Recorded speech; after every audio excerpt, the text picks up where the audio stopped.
Al-ilmu la istata'u birahatil jismi, kata Abi Yahya Ibnu Katsir. Ilmu ini tidak bisa diraih, tidak bisa didapatkan dengan rahatil jismi. Le relax, le istirahat. Aduh yang main buat sungai ni, walau pegas orang jip di sungai ni, merupakan riwang lom. Kok ke meriwang kuliah ada, meriwang pulain dah.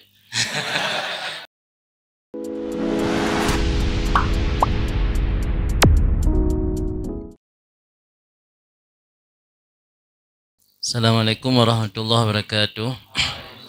Alhamdulillah alladzi yufaqihu fid din wassalatu wassalamu ala sayyidina Muhammadin al-hadil amin wa ala alihi wa sahbihi ajma'in. Rabbi shrah li sadri wa yassir li amri wa hlul 'uqdatam min lisani yafqahu qawli. Rabbi yassir wa la tu'assir.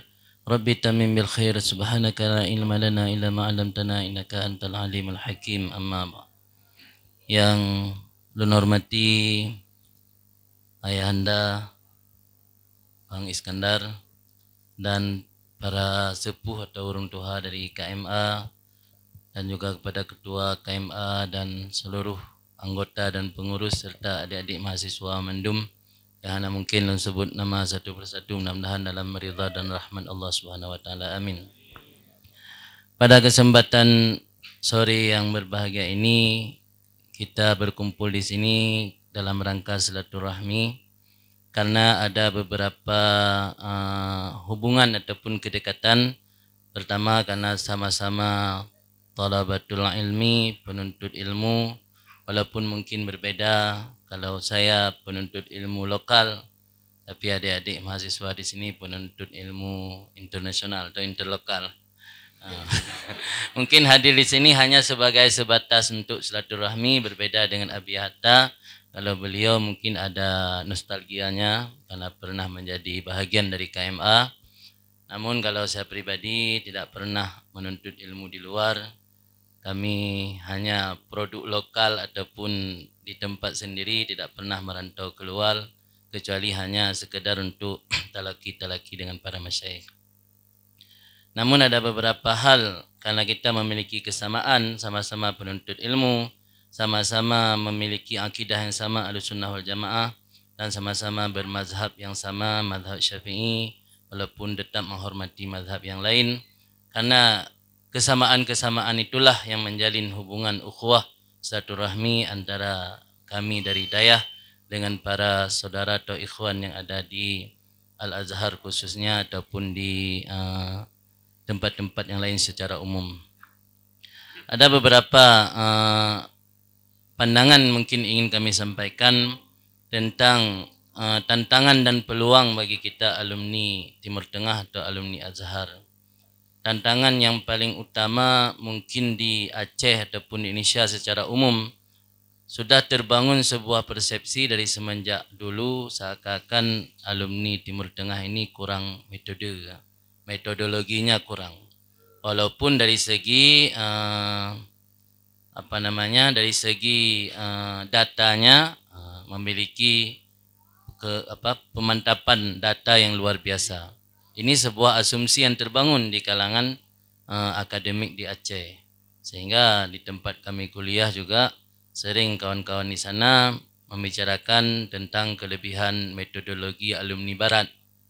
Padahal kalau kita lihat antara metodologi dengan data itu tidak bisa dipisahkan. Metodologi itu umpama alat, data itu adalah objek. Secanggih apapun alat, kalau objeknya nol kan tidak akan menghasilkan apa-apa. Maka yang dimiliki oleh alumni Azhar, data yang sangat luar biasa ataupun referensi yang luar biasa, kita padukan dengan metodologi, insyaallah akan melahirkan mungkin satu sistem yang baru atau satu hasil atau natijah yang luar biasa insyaallah. Inilah salah satu tantangan karena memang terbangun sebuah asumsi dalam masyarakat kita. Kemudian untuk kalangan bawah, kalangan masyarakat, ini kita terbuka saja. Dulu saat belum ada media sosial, kami melihat alumni Timur Tengah, ini dari sudut orang Dayah. Kami melihat alumni Timur Tengah ataupun pesantren melalui jendela para alumni yang kembali ke daerah. Maka tidak aneh ketika ada sebahagian kalangan Dayah menganggap alumni Al-Azhar ini maaf cakap Wahabi. Ini terbuka saja. Kenapa? Karena kami melihat para alumni yang menjadi jendela bagi Al-Azhar di sana. Kami tidak tahu mereka di sini dapat dari mana atau hasil bacaan sendiri, tidak mewakili Al-Azhar. Maka para masyayikh guru-guru kami di sana melarang kami untuk belajar ke Al-Azhar. Termasuk saya pribadi, kalau sekarang menyesal nggak sempat ke luar negeri, nggak sempat belajar di Al-Azhar, nggak sempat belajar di luar negeri atau di tempat-tempat yang lain, karena kami punya prinsip tidak ingin setelah pulang dari sini pertama yang mupe atau karu dengan gure. Karena dulu belum ada media sosial. Tapi alhamdulillah setelah ada media sosial kami mulai terbuka. Oh ternyata masih ada kawan-kawan yang sama prinsip dengan kita. Malah ketika konferensi yang di Syekh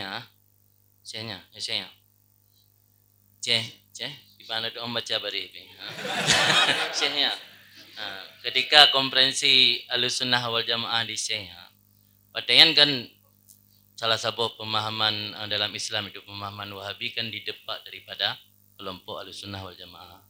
Lung sendiri watanya lempegah Abu Mudi, Syekh Ali Jum'ah, termasuk ulama-ulama Azhar ini yang membela Ahlussunnah wal Jamaah dan mengeluarkan Wahabi daripada kelompok Ahlussunnah wal Jamaah. Pataian Abu nangguk dan Abu kamlai nerima bahwa betul di Al-Azharnya sama prinsip mentai. Karena awai Abu pakan sampai mungkin pernah sempat ramai di media sosial kan, karena pandangan Abu nekalan Al-Azharnya melalui alumni-alumni yang maka harapan kamu kurang lo adik-adik kamu yang naino le nuwo kedih bu yang kan rumpa ino dengan berbagai macam kemajemukan, berbagai macam referensi tu kedih coba tak kontekstualisasi supaya lebih mudah tak adaptasi sosial dengan masyarakat. Apapun ceritanya artinya harus diakui bahwa masyarakat Acehnya biasanya baca dalam kitab Rihlah Ibnu Battutah mulai dari 1425 Masehi ke bermadhab Syafi'i. Ketika Ibnu Battutah singgah di Samudra Pasir, beliau menceritakan dalam Rihlah Ibnu Battutah bahwa kerajaan Pasir memiliki qadhi yang bermadhab Syafi'i, qadhi yang berfatwa hukum sesuai dengan madhab Syafi'i. Artinya madhab Syafi'i itu 600 tahun atau 6 abad lebih kurang yang lalu sudah hadir di Aceh. Ketika kita membawa sesuatu yang baru, ini akan menimbulkan permasalahan dalam masyarakat. Maka coba kalau kita bawa ke sana apa yang sudah kita dapatkan di Al-Azhar, coba kita adaptasi sosial dengan sosial masyarakat, insya Allah semua masyarakat pasti akan menerima. Saya teringat ketika berkunjung ke sini tahun 2017. Ketika itu salah satu sahabat kita itu Ustaz Dr. Amri Fatmi, beliau ketemu dengan kami di Gria di Jawa Tengah. Yang kamu nginap-inan ketika yang Ustaz Amri nanti yang Mbak Lun, ilah nam tuli sebelum je dengan Ustaz. Yang Mbak Lun nyok ibancara kamu mau Aceh, ku bisa berbaur dengan masyarakat. Dan begah sipu zagai kunci Ustaz, ro kedeh nuwun silaturahmi dengan ulama daerah. Apapun bagaimanapun ulama daerah adalah orang tua, guru para leluhur kita, guru para orang tua kita, kakek kita. Jadi menyotayo ino ta hantam urang daya, ta hantam ulama-ulama daya, pasti masyarakat akan menilai kurang bagus kepada kita.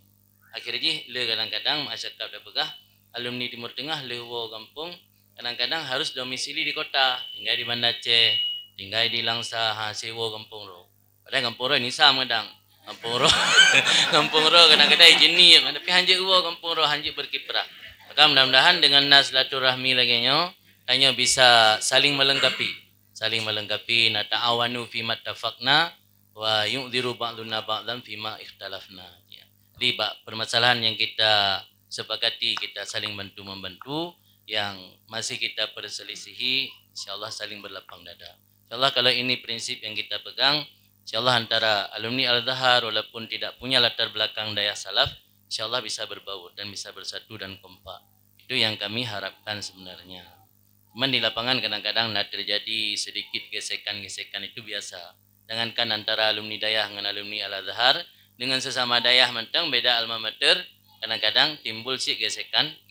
Nah, karena apapun cerita, getanya masing-masing memiliki ego sektoralnya yang tinggi. Kadang-kadang hanya bisa menerima kebenaran dari orang lain. Tapi namun hal-hal yang lainnya dengan tak perkuat silaturahmi, insya-Allah akan bisa tak minimalisir. Kemudian pesan kamu kepada adik-adik yang naino manfaatkan selama menteng dalam masa belajar, selama nak orang yang tanggung, menteng udip urung isi, na beasiswa manfaatkan betul-betul untuk belajar, baik le relax, baik le santai. Jadi mudah-mudahan dengan semangat le katanya saling istilah haji terjadikan kesempatan selama mentang di Mesir ini untuk talaki dan belajar sungguh-sungguh, dan sahabat pesan yang dipegah diriwayat oleh Khatib Bughdadi dalam kitab Tazkiratus Sami' nagi hikayah oleh Ibnu Jamaah bahwa ilmu adalah sesuatu la yu'tika ba'dahu hatta tu'tiyahu kullaka. Di ilmu sesuatu tidak akan memberi sebahagiannya saja untukmu sehingga kamu memberikan diri, mengorbankan diri untuk ilmu kullaka. Totalitas katanya harus kita perjuangkan, korbankan diri kepada ilmu, baru ilmu hanya memberi sebahagian saja. Ada kisah Abu Yusuf, murid senior daripada Imam Abu Hanifah. Beliau ketika meninggal anak, mengirim orang lain untuk mentajhid jenazah anaknya. Yang anak meninggal. Tapi hangguo. Kitanya mereka abud gesi meninggal kampung, mantan lom. Nyawa 3 minggu hana balik-balik dah. Lebih sampai lagi kan. Jadi Abu Yusuf no meninggal anak kandung, hana gua yu kirim orang lain untuk tajhid jenazah dengan beralasan menyolon lun luput han merumpak jauh istifadah ba Abu Hanifah. Anak lu hau dep le cadak lungwo. Tapi menyolong hana lun luput tipu sagai. Kehilangan anak tapi hana kehilangan kesempatan untuk belajar ilmu. Nya gua dua-dua kehilangan. Hana gua sabuh sagai yang kehilangan. Nya prinsip atau motivasi dari Abu Yusuf no nyanta jadikan pegangan nih. BBO na digampung ka tahu bah menan deh. Kecuali kamu meninggal orang si haidatun. Menek meninggal pulang ba orang kampung deh. Kirim doa untuk. Saya harus komitmen untuk belajar. Abu Hanifah ketika na orang tayang bima hasaltal ilmal azim, dengan apa engkau mencapai ilmu yang agung? Apa jawaban Abu Hanifah? Ma bakhiltu bil ifadah wa ma istangkaftu anil istifadah. Aku tidak pernah kikir memberi faedah, memberi ilmu kepada orang lain, dan aku tidak pernah menahan diri pada mengambil ilmu. Di dua-dua ini harus ditanam dalam prinsip perjuangan kita yang menuntut ilmu. Jadi bi ifadah, karena tabi faedah ke orang lain mutamah ilmu, bedang harta makin le tabi berkurang, ilmu makin le tabi makin sering tabi bertambah. Di ifadah baik pernah kikir, istifadah pun baik pernah menahan diri. Maka kadang-kadang tanya bang kana ilmu bacut belum ke S2 atau S3 mak cakap dah begah ka istifadah. Yang penyakit tanya beut barang kapat mentang. Maka Imam Ghazali ni begah dalam kitab Ihya min fitnatil alim ayakunal kalam ahabba ilaihi minal istima'. Termasuk ujian besar, ujian terberat orang yang memiliki ilmu itu, dia lebih senang lebih senang kalam, lebih senang menyampaikan ketimbang mendengar. Galak semua beut ketimbang beut. Yang menyayak beut hantim. Tapi menyosong beut tapi nawate. Yang ada macam tanya yang kuliah ada idea kan sit. Dia manggalah 7 hang ka beui beut. Yang meyo yugan lokal tapi nawate. Nya beut nawate. Yang emang termasuk fitnatil alim. Ini min fitnatil alim ayakunal kalam ahabba. Lebih galak pegahaba ketimbang dengar. Kalau tanya dari latar belakang yang berbeda-beda, mungkin di Aceh, dari daerah yang berbeda-beda, kultur yang berbeda-beda, situasi dan kondisi yang berbeda-beda, insyaallah tanya udip larantonyo tanggap sabuh lagi pegahli ketua moderator uno al ilmu rahimun baina ahli. Yang menjadi penghubung rabitah pengikat antara ngitanyo sesama talabatul ilmi adalah ilmu. Karena ilmu kita datang ke sini tujuannya sama, untuk mencari ilmu, bukan untuk yang lain. Jadi ketika ilmu dijadikan sebagai tujuan danyo, untuk ilmu yang lillah, bukan untuk tujuan yang lain, maka ilmunya yang akan menjadi rabitah, pengikat, yang akan menjadi rahim, hubungan rahmah, kasih sayang, persaudaraan antara kedanyo yang lain. Ente yang namanya sabuh keluarga lagi nan wadah yang kabangun di senior-senior awai, para salah kedanyo, para mudakadimin kedanyo, nya adalah untuk membangun ikatan kekeluargaan sesama mahasiswa Aceh yang ada di sini. Di lembaganya yang kalebih awaina bahwa bisabkin haidun tafdila yang hanapat daila, hanapat hindari pasti kebenaran jih bahwa lembaga yang kalebih awai, lembaga yang ka senior yang juga perlu dilestarikan. Walaupun kadang-kadang kitanya nada buka halakah-halakah pribadi, tapi mandum-mandumnya harus bernaung di bawah KMA. Karena KMA-nya kalebih awai dan nyo kabangun li senior-senior li salaf-salaf kitanya awai dengan niat yang baik. Mudah-mudahan bak kitanya yang menjadi penerus urungan dah bangun kekompakan, dengan kekompakannya akan mendatangkan rahmah. Rahmah Allah terletak bak jamaah, dengan berjamaah, dengan bangun kekompakan, insyaAllah akan mendatangkan rahmah Allah.